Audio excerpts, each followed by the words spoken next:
Tiny Tales TV, where every story is magical.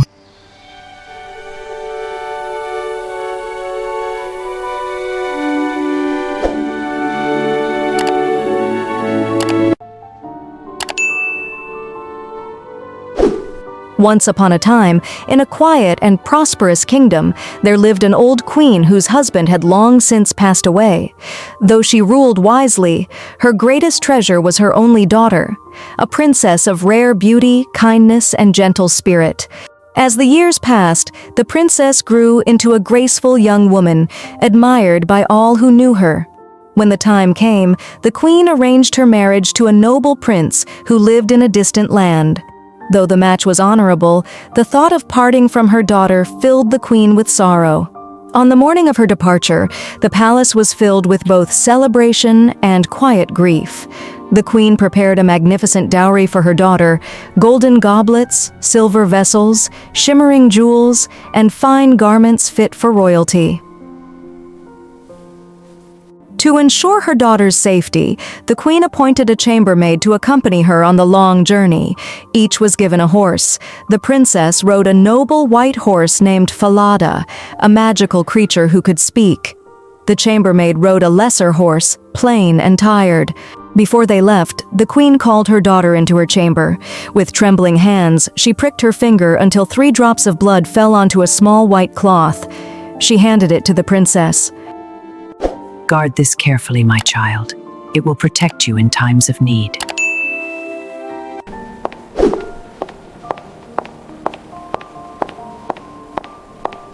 With tears in their eyes, mother and daughter embraced one last time. Then the princess tucked the cloth close to her heart, mounted Falada, and began her journey into the unknown.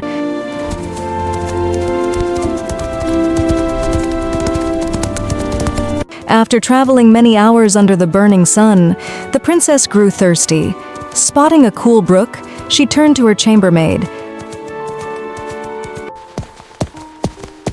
Please fetch me some water in my cup. If you are thirsty, get it yourself. I am no longer your servant. The princess, humble and kind, said nothing. She dismounted and drank directly from the stream. As she leaned over the water, a soft voice seemed to echo. Oh, if your mother knew this, her heart would break. Later that day, they came to another stream.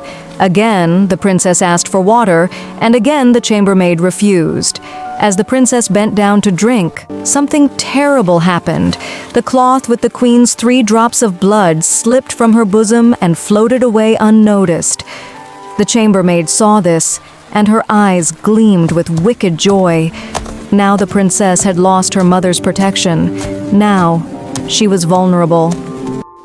Take off your royal clothes. Give them to me. Swear before heaven, you will tell no one at the royal court or you die. I swear I will tell no one. She forced the princess to exchange her royal garments for rags, swear never to reveal the truth. From that moment, the false maid became the princess. The true princess became a servant. Even Falada saw everything, but could say nothing. When they finally reached the prince's kingdom, a grand celebration awaited them. The prince himself rushed forward, lifted the chambermaid, believing her to be his bride, and escorted her into the palace.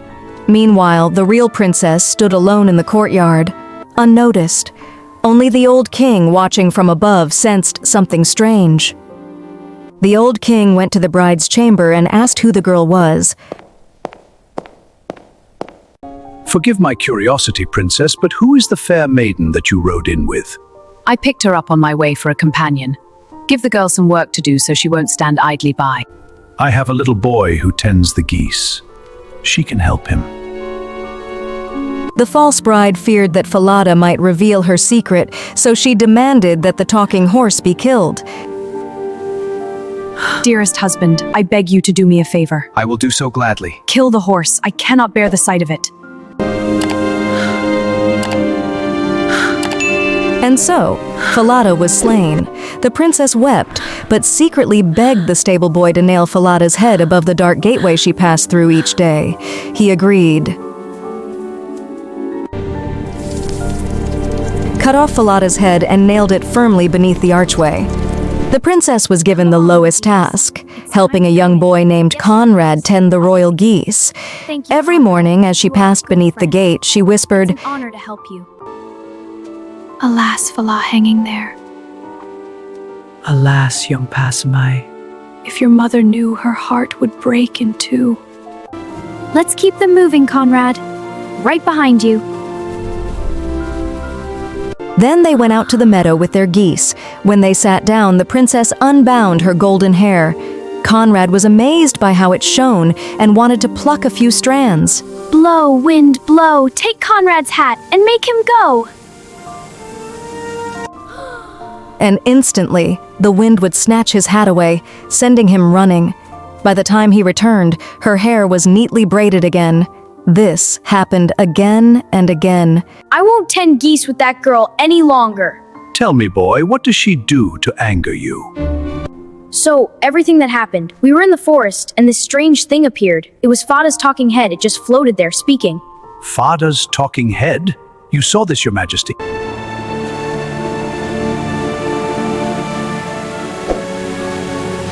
Early the next morning, the king hid behind the gateway and saw the girl speak to Falada's head. Then he followed her out to the field and hid in a thicket, watching her as she sat down and combed her shining hair. When she said the rhyme, the wind blew Conrad's hat away just as before. The king saw and heard everything, then quietly returned home. My child. That evening when the girl came back, he called her aside and gently questioned her. Why do you do these things? I am not allowed to tell you, nor reveal my sorrows to any human being, for I have sworn under the open heaven. So he led her to an iron stove and said,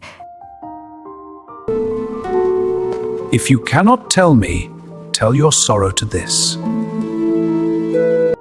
Here I sit, abandoned by the whole world, although I am the daughter of a king. A chambermaid forced me to take off my royal clothes, and she has taken my place with my bridegroom.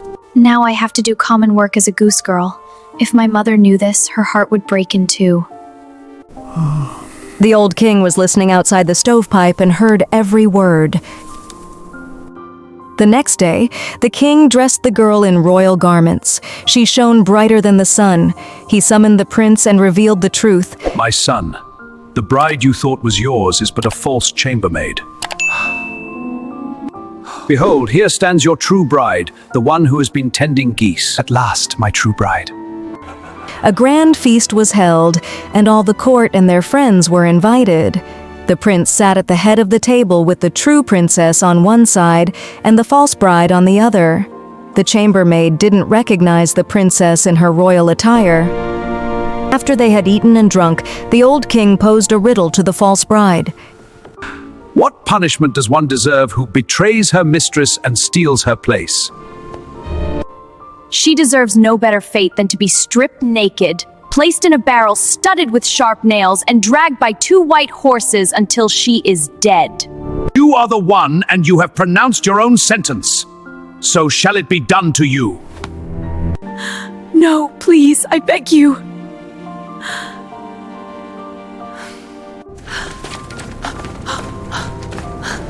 After her punishment was carried out, the young king married his true bride, and together they ruled their kingdom in peace and happiness.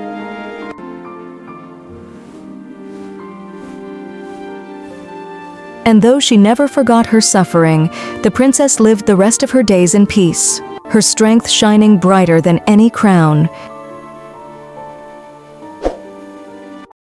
If you like this story, don't forget to like, share, and subscribe.